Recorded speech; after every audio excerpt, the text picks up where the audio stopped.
Kovo 11.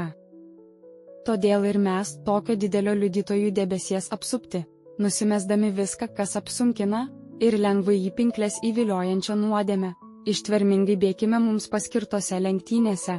Laiškas Hebrajams 12 skyrius 1 eilutė. Jūs, kurie pastebite Jehovos apdovanojimą, skirtą pakviestiesiems, ir kurie stengiatės bėgti į tikslą, apsijuoskite savo proto strėnas tiesa, sustiprinkite savo pastangas ir tikslus, atnaujinkite nutarimus, padvigubinkite budrumą, atmeskite nuo savęs nereikalingus laikinus rūpesčius, padidinkite uolumą ir, kaip apaštalas patarė, bėkite kantriai jums paskirtose lenktynėse.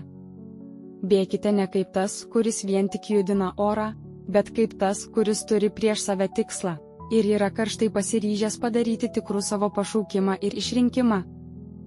Kilnų senųjų vertųjų pavyzdžiai, kurie mus apsupa iš visų pusių, panašiai kaip tipą apsupa iš visų pusių antitipas, liudija apie Dievo ištikimybę tiems, kurie jam ištikimi, ir primena mums atmesti mūsų supančias nuodėmes ir klaidas bei savanaudiškumo ir pasaulietiškumo sunkumus, kurie mums trukdo bėgant ir siekiant apdovanojimo. Taip nusimetę sunkumus, galime lengviau ištverti bėgdami šiose lenktynėse, norėdami pasiekti ir išlaikyti Kristaus panašumą.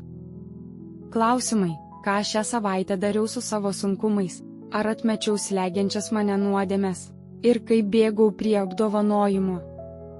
Kokių motyvų skatinamas tai dariau, kokią turėjau pagalbą, kokias kliūtis ir pasekmes?